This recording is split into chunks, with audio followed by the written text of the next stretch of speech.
Maintenant que nous savons, grâce à la méthodologie DISC, les comportements typiques qu'on peut noter chez ce type de client, quelle approche stratégique avoir lorsqu'on est face à ce client au cours d'une prospection, une négociation ou une vente.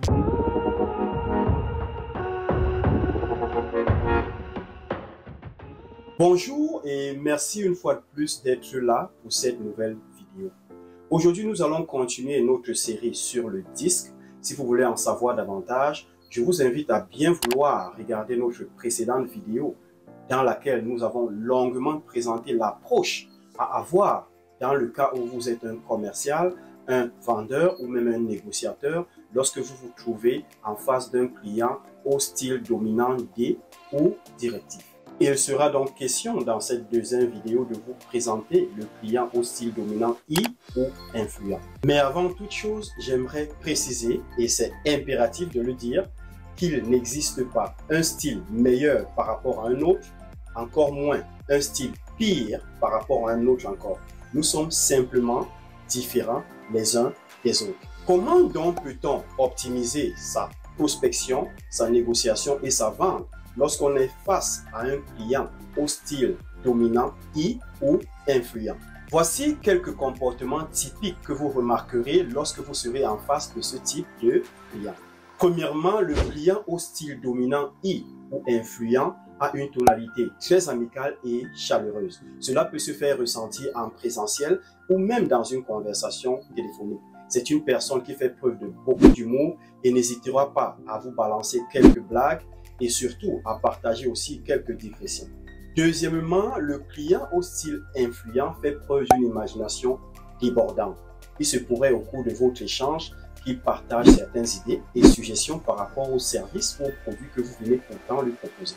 Ne soyez d'ailleurs pas surpris si vous constatez qu'il a une facilité de quitter d'une idée à une autre sans pour autant vous donner des détails là-dessus. Le client au style dominant I ou influent est expressif, convaincant et parfois même très persuasif. C'est quelqu'un qui a énormément d'assurance, qui n'a pas peur de dire ce qu'il pense et qui est prêt à défendre ses idées. Son style passionné tend également à inspirer beaucoup de confiance auprès des personnes qui l'écoutent. Quatrièmement, ce client est un excellent réseauteur. Il a l'entre-gens, le contact facile et il est très à l'aise dans toute nouvelle interaction. Cinquièmement, c'est quelqu'un de très ouvert, prolixe et spontané. Le client influent est un visionnaire. Donc, fondamentalement, ce qui l'intéresse le plus, c'est la vue d'ensemble, l'approche globale ou le big picture, comme on le dit très souvent, même s'il ne s'intéresse que très peu sur les détails que cela contient. Et pour finir, j'insiste sur ce dernier point, le client au style dominant I ou influent est quelqu'un qui est très orienté vers les sentiments personnels et il fait généralement beaucoup confiance à son intuition. C'est un élément que vous remarquerez très rapidement au cours de vos échanges. Maintenant que nous savons, grâce à la méthodologie DISC, les comportements typiques qu'on peut noter chez ce type de client, quelle approche stratégique avoir lorsqu'on est face à ce client au cours d'une prospection, une négociation ou une vente? Premièrement, évitez absolument d'être sophistiqué dans votre langage ou votre présentation. Soyez simple et authentique. En deuxième position, évitez absolument de rentrer beaucoup dans les détails. Bien qu'il soit prolixe, ce client par contre déteste que vous lui présentiez beaucoup de détails, surtout s'ils sont écrits au moment de lui présenter un produit ou un service. Troisièmement, faites preuve de beaucoup d'optimisme. Le client influent est quelqu'un de fondamentalement tourné vers le bon côté des choses. Alors n'hésitez pas positivement à le faire rêver en lui présentant par exemple le caractère original et surtout innovateur de votre produit ou de votre service. Quatrièmement, ayez le sens de l'humour. C'est hyper important lorsque vous êtes en face d'un client au style influent, de temps en temps, de balancer une petite blague. Soyez surtout prêt à en recevoir parce que des blagues, il en fera. Et parfois, ces blagues pourront être dérisoires. Ne les prenez pas au premier degré parce que c'est son style. C'est quelqu'un de suffisamment blagueur. Et si, par contre, vous les prenez très mal, il aura la facilité de capter votre ressenti et cela aura le désavantage de refroidir l'interrelation et par conséquent, possiblement, la vente que vous voulez absolument conclure. Cinquièmement, ne soyez pas essentiellement focalisé business, en l'occurrence sur la vente que vous devez absolument conclure. Faites preuve d'ouverture dans votre échange avec ce client. Parce que contrairement aux clients hostiles et directifs que nous avons évoqués dans notre précédente vidéo, le client hostile influent aime la digression. Donc n'hésitez pas de sortir de votre cadre de votre vente, du cadre de votre vente pour aller explorer d'autres sujets comme par exemple le climat, comme par exemple le sport et même, pourquoi pas, lorsque cela n'est pas privé et que cela peut relever du domaine public, partager ou poser des questions au niveau de la famille. En sixième position, faites preuve de beaucoup d'empathie.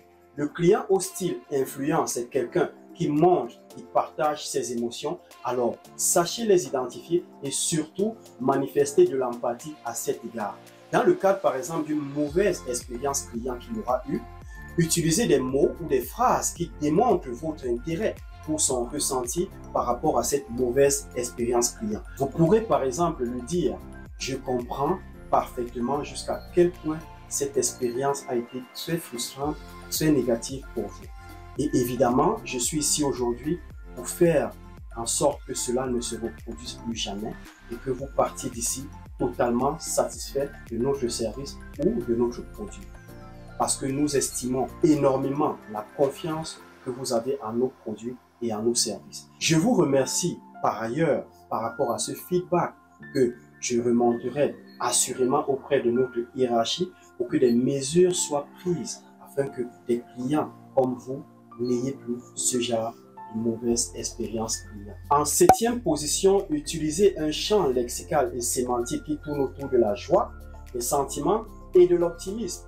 Donc, n'hésitez pas très souvent à utiliser des mots comme excitant, génial, feeling, fun, des phrases comme je ressens ceci ou cela et surtout une phrase comme je sais, je suis convaincu que ceci va vous procurer beaucoup de bien. Numéro 8, reflétez leur attitude amicale. En d'autres termes, reproduisez, mais subtilement, les mêmes gestes, les mêmes paroles. Mais surtout, augmentez légèrement d'un cran votre enthousiasme si vous êtes quelqu'un de discret et de réservé naturellement. Mais n'en faites pas trop, parce que étant quelqu'un très orienté vers les sentiments, il pourra capter, il pourra ressentir que vous faites semblant et cela n'aura que le désavantage de refroidir et surtout d'avoir un impact négatif une fois de plus sur votre vente. Numéro 9, concentrez-vous sur la vue d'ensemble. Le pourquoi et le comment importent très peu pour un client hostile influent que le résultat final. Alors maintenez leur intérêt en vous concentrant uniquement sur le big picture parce que c'est quelqu'un qui aime rêver. Quel langage corporel avoir lorsqu'on est face à un client hostile influent pendant une prospection, une négociation ou une vente? Le client hostile, dominant, ou influent, selon les profils DISC, c'est quelqu'un qui est orienté vers les personnes et les sentiments. Alors, quelqu'un qui trouve beaucoup d'intérêt dans l'interaction. Donc, premièrement, réduisez votre distance. Ne soyez pas très éloigné de lui physiquement parce qu'il n'a aucun problème à ce que vous soyez rapprochés. Deuxièmement, soyez relax et souriez. Troisièmement, gardez un contact visuel amical. C'est-à-dire que ne maintenez pas un regard ferme sur ce client. Je recommanderais un contact visuel au minimum de 70% pendant toute la durée de la conversation en ayant de temps en temps des angles de fuite pour que la personne se sente aussi à l'aise. Et surtout, soyez assez démonstratif, faites rêver ce client. Voilà, chers abonnés, ce que nous avons apprêté dans cette vidéo pour vous aujourd'hui. Il était question de montrer comment, grâce à la méthodologie DISC, il était possible d'optimiser sa prospection, sa négociation et sa vente lorsque cette fois-ci, on se trouve en face d'un client hostile dominant ou influent. Merci d'être resté jusqu'à la fin. Si vous voulez en savoir un peu plus sur notre méthodologie DISC, bien vouloir visiter notre site internet qui s'affiche à l'instant. Allez sur l'onglet formation et cliquez sur DISC. Vous aurez toutes les informations qui concernent nos formations sur le DISC. Et si vous êtes un chef d'entreprise intéressé par notre accompagnement pour votre équipe par rapport au disque ou toute autre formation, veuillez nous écrire à contact@leadhumanpotential.com. Nous nous ferons le plaisir de vous répondre dans les plus brefs délais. Si vous avez apprécié, n'hésitez pas de nous faire part de vos commentaires en dessous de la vidéo et surtout, restez connectés sur notre chaîne pour la prochaine vidéo. D'ici à là, disons-nous à bientôt.